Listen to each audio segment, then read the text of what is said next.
Sigalee biyya san keessatti jechuudha. So lammaffaa Jawaar wanni isa cal'isiise ammaan kanatti namni biyya bulchu jiru nama Oromooti. Addunyaalleen ka jedhaa jirtu nama Oromootu biyya bulchaa jiraa jedhan.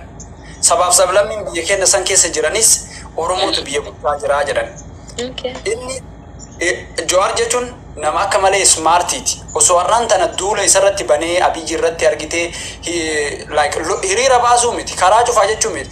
Osoo Facebook isaatiin guyyaa guyyatti poosti godhee argitee kanatu badaa jira, kanatu dalagamaa jira, kun kijiba jedhaa oolee. Yoo bade horee dur jedhaa ture amma yoo bade maaltu sarraa bu'a? Maaltu irraa bu'a? Waan irraa bu'u jira. Si galee yoo kanuma godhaa oole si galee taa'eetuma osoo kuni soba wanni akkana namni akkana bakka kanaa dhumate namni akkana ajjeefame wanni akkana bade jedheetuma osoo guyyaa guyyatti poosti godhaa oole Jawaar ummata kana itti kaasuu hin danda'a. Warra kanatti ummata kana yoo itti kaase immoo addunyaan nama Oromoo fi Oromootu walitti ka'ee jetti gurra siin kennitu. Gaafa wal fixanis dhageettiin qabu. San hoo Abiyyi illee bargaafsan illee Oromoo ture. Gaafa wanni irratti wal loluu turan akka ammaa kan argite sadarkaa amma diktaatarummaa kanatti Abiyyi illee gabbayee eenyummaa ofii hin garsiifne gaafa san. Maaliif wal loluu turan? Filannoon karaa seera qabeessaan haa ta'u aangoon karaa filannootiin uummanni gabbayee filatee aangoo karaa nama filateetitti haa dabarsuu jedhanii fuuldura dhaabachuu turan. Gizee san mootummaa ce'umsaa ture. Mootummaa yeroo sanii mootummaa ce'umsaati malee mootummaa filannoo ummataatiin dhufee miti. Abiyyi jaalattee jibbitee ammaan tanatti an filame jedhe filannoodhaan aangoo gubbaa jira jedhe haga waggaa yeroo filannoo ga'utti is a permanent prime minister. Haga guyyaa filannoo ga'utti amma irraa callisnaadha. Irraa callisna. Sitti maqaa. Anaa miti bara anamma waan Abiyyi waan Jawaar haasa'u jira. Animaatti jira. Anitti iyyuu jira garuu Jawaar. Ka Jawaar sitti jira. Akkasii galee tokkas. Itti sii dabalata kammoo. Ammaan tanatti haala amma jira.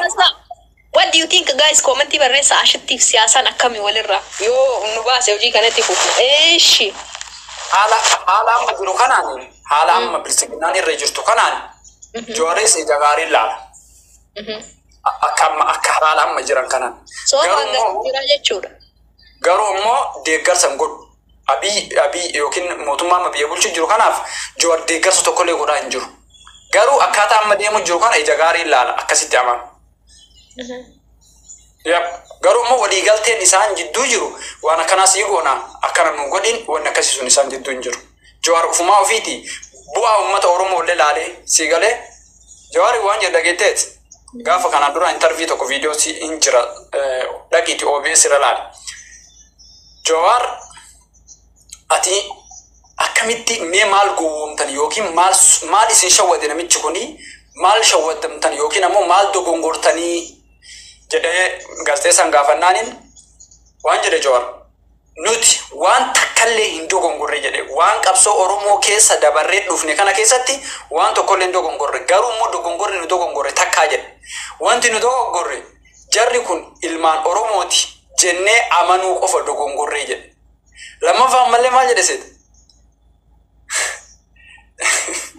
Wallahi Jawaar very smart. Gaafa uummanni Oromoo kun akka malee ammoo Abiyyi prime minister ammaa kana harka dha'ee mootummaa ammaa kana jala gulufee dhaabadhaa lakkisaa tasgabbaa jedheetiniin iyyuu ture san deebi'ee uflaalee jedhe ufumaa kiyyaa ofitti deebi'ee. Si jara kenna anam maraati moo ummata kana maraati jedhee taa'ee laalee lakki ummanni kun ummata guddaadha ummata miliyoona 60 ummanni kun hin maraanne anam maraati jedhee callisee. I see. I know. Now, ani la hubanno keeti kun amma. Ani amma gaafii kiyya garuu seeraanillee deebisuu baattu tanattamtee deebistee it is okay yaadni kee walumaa galatti naa galee. Yaadni kee amma walumaa galatti waliigaltee wayiitu hin jiru. Garuu isa kana turre caala gaariidha. Yeroon aangoon isaa kun haga dhume booda achi booda waan jirutti ceenaadha. Akkasuma definitely akkasuma jechuu barbaadde. Yaada gaariidha turu hasaabna. Namni hundi irratti ilaalcha ofiitii fudhata. Atilleen kiyya qofa darraa fudhatu osoo hin taane Ilaalchi kiyyaa nama akkaashitti fookasiin kiyyamtee ta'anii fiqirii irra malee poolitikaa irra baay'een jiru yeroo akkaashitti kanuma taayoo itti taazzabu tazzibta nu minagre tazzibti ummanni koomantii ammoo zim jettanii hin girrisina ani beekeetii miti tazzibti akka nam tokkotti taazzabuu mirga qaba. Kanuma taa'eetti yoo itti taazzabu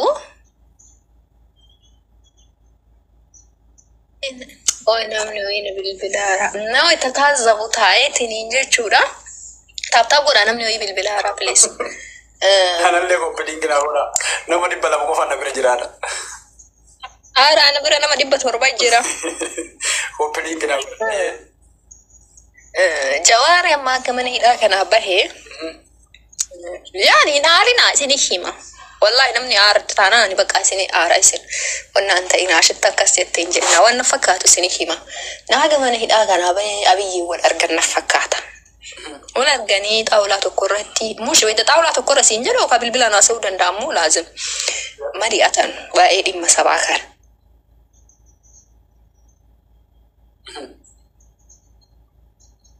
Tarte? Sitti bilbilee? Abgoodha no namanna bilbilee. Bilbila kaaseeti. Okay, osoo maraatti kaasu. Mari'atanii mari'atan kana. Ayya. Mari'atan kana irratti maalirra walii galanii yaa Jawaar akkuma jettee is very smart maalumaa walii sabaa fi yaada kana irratti aladdaraddan Jawaar namni du'u isa biratti yaani gatii qaba namni isa bira jechuu Jawaarin bira he is very smart keessattuu biyyoota faranjii kana sila ture gatiin nama hagam takka akka ta'e hin madaala. Cuuwanni kun isa biratti waan guddaadha Jawaarin biratti namni du'u jechuun. So kana filannoo keessa oolchee yeroo sanitti yeroo hidhaabee sanitti akkana fakkaatu bara kana hojii keessa oolchee Abiyyiin kuni nama akkas fakkaate qofa osoo hin taane achitti information qabdulees dabala anama waan fakkaate qofa osoo hin taane information sabbahiyaati fuudha Habib እና walii wayita bari'atan waa baay'ee waan inni jalaa galeetu jira isa sodaa osoo hin ta'in biyyaaf jecha. Abiyyi aangoo ofiin jaalata. So Abiyyi nama aangoo isaatiin itti dhufe intala isaa yookaan ilma isaa yoo taate akka inni irraa hin deebine Jawaar hubataadha akka kenna kanaa miti. Hin hubata. Hubatee kana kabajee fi dhiiseera. Kabajee achumatti dhiisee fi waan irra walii galanii ittuma dhiisee waa'ee poolitikaa jiruuf itti fufe. Because arma booda mormeellee wanni dhufu hin jiru. Amma dhugaa dubbachuudhaaf Abiyyi osoo aangoo irraa bu'ee an akka ilaalcha kiyyaa sitti Abiyyi amma aangoo irraa bu'u osoo ta'e gaafa Hacaaluun du'e Abiyyi aangoo irraa bu'aa ture. Gaafa Oromoon akkasi garagalee bar wanni hin cabin wanni hin badin hin jiru. Bar duuti Hacaaluu bar mana hundatti gadda galchee. Mana hunda faamilii kee bilbiltoo itti gaafattu bar akka nama ilmi isaanii wayii irraa du'e guyyaa gaddaa san himanii. Osoo aangoo irraa bu'ee gaafsan bu'aa ture. Amma booda Oromoon akkasi dammaqeetiin harka takkaan jedhee cabsee waraanullee hin jiru. Amma hiriira bayaa yoo sati jetteen Oromoon hiriira bayaa annoo diriirfatee shiisaa Oromoon itti dhiisee waa hunda dhiise. Kan nuti asiin jedhu duuti raafee jechaa miti. Gaafa Rabbi nutti dhufe chillaa baay'ee ta'eera sabni kookaata akka dursanii miti qabsoon numa anumaaf si keessa. Durbar nama waan poolitikaa haasa'u kana nama 200 taa'ee caqasa. Amma noo bakka arrabaa ollaa bakka sirbaa ollaa bakka nama wal jaalatu ixaanaaf Hamzaa Naasoo namni 203 ulaala. Dhiiseera namni poolitikaa. So dadhaballee namni beekaa utubaan manaa haga dhiiban qabaa haga dhiisan qabaa tokko. So walumaa galatti carraa kennaniifii jiran Abiyyi. Nu ijoolleen xixiqqoon wuchaa jennu malee carraan bamuluu manfas kennameefiira. Aangoonillee kennameefiira. Inni dirqamaanuu qabateetiin innan tuuxan jedhee garuu nu as adda hin eefam. Amma irratti bakka fudhateera. Yeroon isaa gaafa dhume booda gaafsanillee waggaa meeqaaf farrame amma aangoo? Shanan taftellee ittiin dabalata. Amma 3 hafisa. 3 hafe? Abiyyi 10 bulcha jedhe achii asiin hin yaadina. Ai, namicha sunumayyuu. Yoo filannoo taate kaa jechuun amma akka beektaa yoo filannoo seera qabeessi jiraate dhugaa dubbachuu fi filannoon silaafuu akka 2019 itti qophaa'ame sanatti joorfaa barra gisee san waan ajaa'ibaa dalaganii turan beektaa elektirooniksii gochuudhaaf turan filannoo sana Dubaay deddeebuu ture beektaa miti joor gisee san waliigaltee mootummaa Dubaay wajjin godhanii akka filannoon hin hatamne guutumatti akka hin hatamne ashaaraadhaan akka ta'u wanni marti isaatu seera qabeessa akka ta'u. Sigale filannoo gaaf dur jarri godhan keessatti baraaga barbaadan haatu danda'ani sigale akkaataa dura jawaarfaa itti pilaananiin abbadan international bakka waan argitee hatamuun hin danda'amne.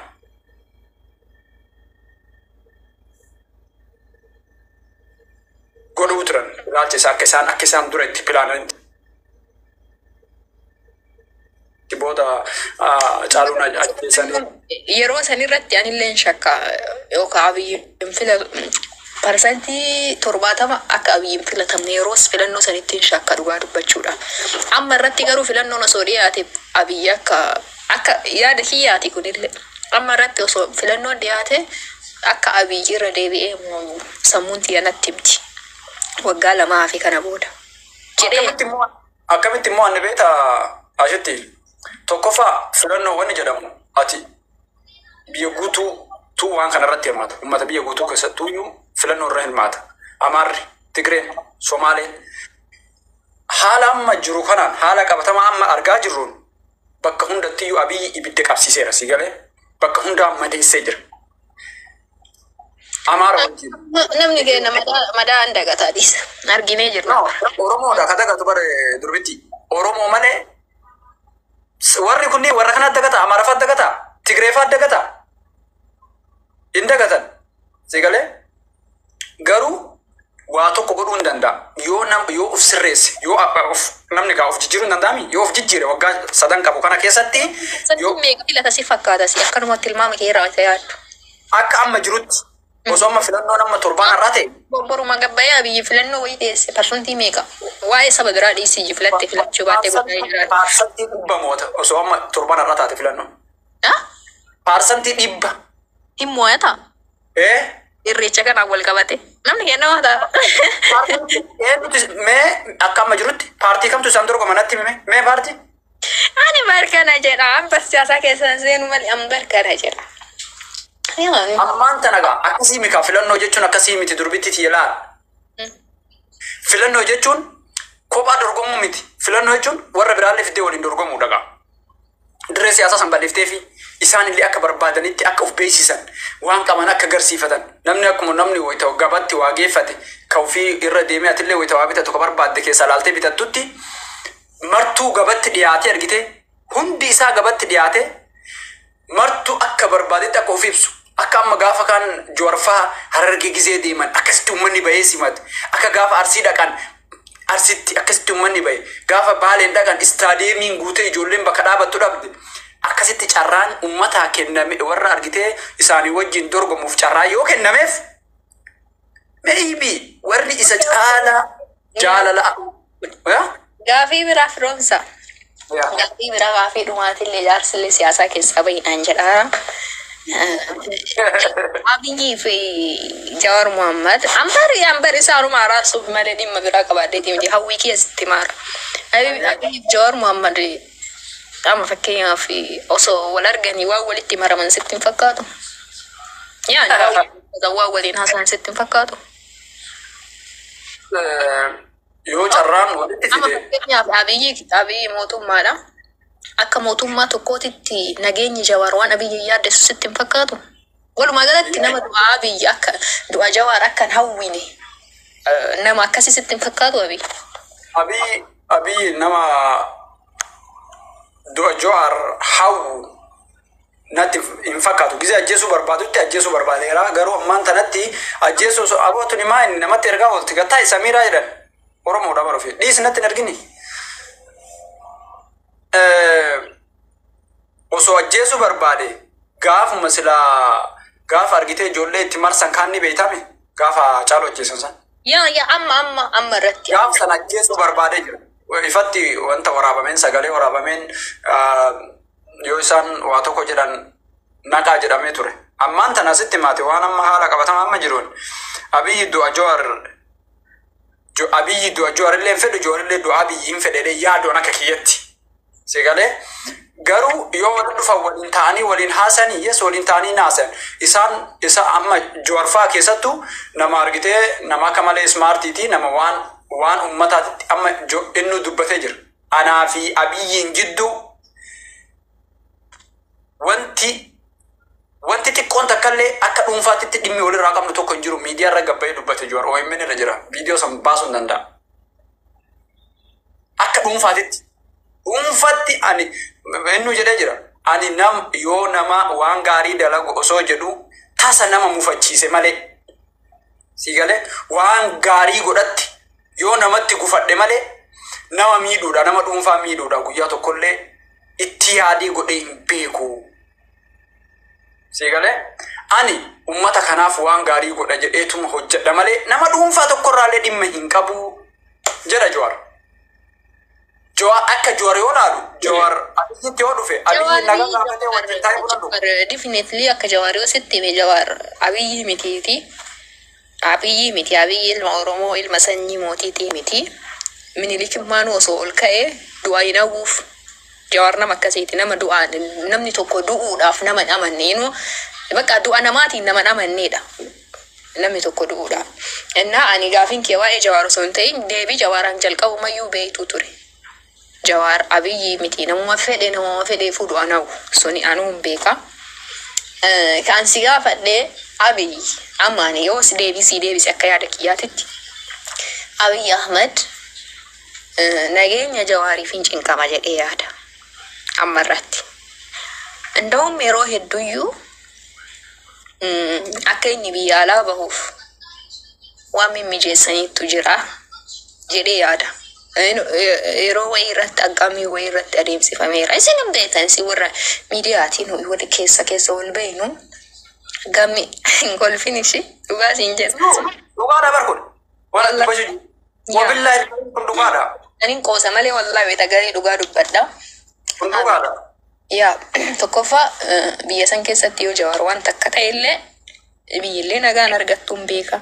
Itti aanee ammoo akkuma inni waa ta'uyyuu hin barbaadu. Yeroo hedduu walumattuu haasa'anii biyya tana haga tokkoof gadi dhiisi. Aggaamii kana kan gaggeessu Abiyyi hin beektu Amaaraa uummata fannoo kana waan inni itti jiru. So naannoo uummanni hidhaa ba'e sanittiyyuu gara biyya Awurooppaa akka inni deemu jedhanii turanii. Gosa aggaamiin irra gaggeessu. Kanarraa wayita kaasee yaadu jarri lamaan waliif yaaddii. Waan walii galchuu baay'ee qabdi. Osoo daftee gara irra galteerra walii galtee nagaan of jennitee nulli diriirfannee rafne. Lafee wayitee jidduutti rakkattee don godhina. Jechuu barbaada. Amma fakkeenyaaf namni as jala taa'ee dubbii tana Jawaariin biraan sheer godhee naa ga'u hin jiru. Itti si dabalaqa. Dubbii ati jette irratti ati amma guutumatti jarri lamaan amma fakkeenyaaf osoo jaalmarroo birallee geennee waan kana gaafanne yookaan namni du'a ambasadiin tanniin keessaa namni du'a walii hawwu tokkichi hin jiru. Garuu jidduu jaraatitti ammoo nu dhumaa jirra. Jarri du'a waliin hawwitu nu jidduu jaraatitti dhumaa jirra. Jarri waan walii galchuu baay'ee qabdi. Nu maaliif nagaa nu dhoggiti? Yaa amma sitti maal egaa? Jowaar akka biyya keessaa bahu kan isaan gaafatanii fi haala sii mijjeessina jedhaniinis Jowaar yaadanii miti durbitti. Wanti isaan barbaadan Jowaar biyya san keessaa yoo bahe isaa miti.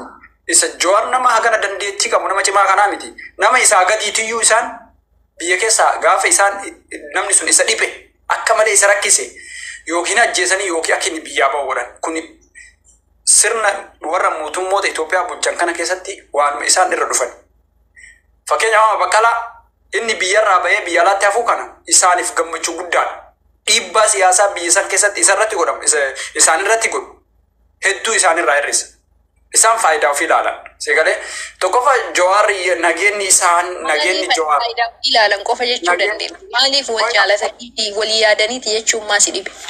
Du'a isaan amma baranaafsi jechuun jaalalaa biyyi garsiifachuudhaaf jaalala Jowaar garsiifachuudhaaf qofa osoo hin taane nuti walitti qabneetuma dhugaa jirtu irraa haasaa jirra. Wabillaahi ilkariiman jibbaa Abiyyi qabu takka keessa dabalaan jiru ammaan tan riyaalitii jirtu qofa haasa'u jira. Waanuma jiru irraa haasa'u jira malee gara Joorillee gara Abijillee goruu barbaadee fi sigale amma Abiy Ahmed Prime Minister Itoophiyaati waraana isaatu ajaja poolisii isaatu ajaja sigale miti Shimallis isaatu ajaja mootummaa naannoo Amaaraa isaatu ajaja Katigiraa isaa ajaja Itoophiyaa kana guutuu ka ajaju isa nama biyya san guutuu bulchituyyuu nama nageenya nama tokko isa yaaddessee sigale nageenya kan kee kun nu yaaddessaa biyya alaa bayyati biyya alaa taa'ii kun waan fakkaata qoyga eega nageenya kan kee nu yaaddessee jira ati nu jalaa duuta nu argitee asumatti argitee qabsoofna ati nu biyya alaa nu taa'ii waan hin fakkaatu inni Jooriin eeysisuu fi kabachiisuu barbaannaani sigale akkuma Birhaanuu Juulaati argitee manni komaandoo ramadee fi gamaa gamanaan isa marsanii isa eeganitti meeshaa waraanaa gahaa kennee fi eeysisuu danda'a. Akkuma Shimallisiin sakuriitiin isa marsee eegutti Jooriin illee eeguu danda'a. Sa'aatii 24 sakuriitii itti jijjiiranii mana ajaa'ibaa kennanii fi jiraachisuu hin danda'an. Ishii akkanatti homaa yaadin akkasii yaadde. Jawaar biyya keessa yoo jiraate fakkeenyaaf mormii mootummaa kanaa gaggeeste yeroo kamittuu Abiyyi Jawaariin qabuu danda'a yookaan hidhaallee buusuu danda'a. Isaa walala. Gaafa biyya alaa baasee ammoo waan fedhe Jawaar akka fedhetti dubbataa namni isa tuqu hin jiru. So kana hoo hayyamayyuu kenneef jettee maa yaadin? Hayyamuma akka fedhe dubbachuu kenneef jettee maa yaadin? Jawaar biyyatti deebuu isaatti gammachuu akka qabu beektaa? Maaliif jennaaniin namni biyya alaa taa'ee qabsaayuu fi nama biyya keessa taa'ee qabsaawu argitee uummata akka dhiibbaan inni gaggeessu nama biyya alaa taa'ee qabsaa'uu fi namni biyya keessa taa'ee qabsaawu dhiibbaan inni gaggeessu qixaa miti. Nama biyya keessa taa'ee qabsaawu santuyyuu dhiibbaa cimaa gaggeessuu danda'a. Keessattuu namni akka Jowaar kunniin namni argitee baay'ee dandeettii siyaasaa qaban kunniin biyya alaa taa'anii dhiibbaan isaan godhan akka amma Jowaar amma gaafa biyya alaa ture san Oromoo Protestii hoogganaa tureemi. Biyya alaa taa'ee waan danda'u godhaa ture. Garuu ammoo wanni sun fiixaan baasee fiixaan hin baasa. Osoo biyya keessa jiraate waa meeqa ijaara, paartii meeqa dhaabuu danda'a, uummata meeqa walitti fiduu danda'a osoo wanti qabaate jechuudha, firiidamii qabaate. Akka yeroo saniitti biyya alaa taa'ee hojjechuutti akka amma jiru kanatti dhiibbaan jiraatee biyya san keessa taa'ee hojjechuutu irra caalatti uummatallee faayidaa fidaa fi qabsoo Oromootiif illee faayidaa fida. Biyya alaa taa'ee bareeda garuu namni hundinuu akkuma dhugaa namni hundinuu garuu akkuma dhugaa kana namni garii hinillee waan na fakkaate atillee waan siif fakkaate ilaalcha akkuma dhugaatti fakkaate hubata bismillah nama kana deebi'iin hin deebistu nama garii nama keessattuu nama beeka jallatee fa'a nama beeka rafe maaliin hin kaasu jedhan sanii nuti Duraan jallatettee yaadda amma rabbi jedhe. nama hin jallanne ilaalcha keetii fi waan itti amante. Waan itti amanteef duudha. Waan gaariidha. Waan itti amantee karaa kanatu sirriidha. Waan jedhu akka feete ibsachuu mirga qabda. Jallinni osoo hin ta'in ilaalcha. Akkaataa ilmi namaa akkaataa ilaalcha isa. Angaruu dhugaa dubbachuuf akkuma itti yaadutu fakkeenyaaf Abiyyi nageenya Jawaariif hin cinqamaa isanaan jettuuf sirriitti cinqamaadha deebiin kiyya. Inni lammataa ammoo yeroo wayii aggaammii uummanni Amaaraa irratti godheef ammoo Abiyyi gara biyya alaa bahi jedheeni. Haala mijeessee fi dhugaa ta'uu danda'a leeshlaa jedhee hin yaada. Gara ati hubatte kanatti ani yaadee hin beeku. Waa'ee qabsoo kana yaadee hin beeku. Amma wayita inni biyya alaa bahii jedhuun kanatti wanni qabsoo na yaaddessee hin beeku. Waan nageenya isaa qofa yaadaa ture. Innaa akkasii maafish mishkila. Hundinuu akkuma itti fudhattetti. Gara siinoo gara naannoo ammatti bulchaa jiran inshaallah filannoo itti aanutti akka aangoo nurraa fudhattanii ati eenyuun koo ati nurraa fudhattanii gisee jettu amma exactly fuutee bakka wayiitti maxxansiteerta. Nuyi nama ani abaajii Oromooti. Allah salam. Abiyya bulchaa jiraami Itoophiyaa bulchuu jedhee dhiisaa. Jawaar dhufee nu bulchaami Itoophiyaa bulchuu jawwee keenyaa jenne piroofaayilii irra kaa'anna. Jalmarroon dhufee bulchaami. Yaa ilma wallaggecha kiyyaa jedhee ani hunda jara wallaahi laasi bichaa Oromoo maa ta'u afaan Oromoo haa dubbatu. Isaatti zolaan karoora kiyyaa Oromoon naa bulchuudha. Namni Indo hojii isaallee yaa amma fakkeenyaaf abiyyi dogongoroota hedduu qaba. Dogongoroota kana keessallee waan gaggaarii hin qaba. Xiqqaatullee guddattullee haga sammuu isaatiin. Garuu du'aan hawwuuf dhugaa dubbachuudhaaf du'aan hawwuu fi akkasiin jedhu akkanan jedhu waan gaarii inni hojjetu. Amma for example har'arratti abiyyiin galatoomii jedhan osoo wannaa qabaadhe osoo aangoo wayii qabaadhe abiyyi thank you very much guyyaa har'aa kanaafi jedha. Uummanni Oromoo akkasiin nagayaan bobba'ee galuudhaaf galatoomii jedhaan. Inni akkasii namni bara hojii ofii keessa waan gaarii hojjeta waan badaa hojjeta. Dhugaadhaa abiyyi waan balleessee hedduu qaba. Biyyiti uummanni itti kennitellee biyya diigamtuudha biyya baay'ee badduudha biyya sirraa uf nama rakkistu. An akka dhuunfaa kiyyaatti osoo guyyaa takkaaf uummata Itoophiyaa kana bulchinaan jedhanii hin bulchu. Kan bulchaa taateetii miti feemasii ta'eetu dadhabe qeequmsa. Feemasii ta'eetu bara uummata Oromoo jechuun bara uummata bultii yoo ijaarte maaliif kana heerumte kana malee siin jedhu. An uummata kana irraa soo nama guyyaa takkaaf bulchuu miti isa bira dhaabbachuu hin fedhu. Osoo addunyaan guutuun naa kennamte. Because uummanni kuni uummata xiqqoo isii waxaa jedhe. Dhugaa siin jedha wallaahi. Uummata yoo bultii ijaarte maaliif bultii kana malee ijaarte jedhee sii qeequudha. So uummanni qeeqe kun hundi dhugaa qabaa miti. Nama nu barbaadetti heerumeedhaan isaa. Sure fakkeenya sii dhiyeesse.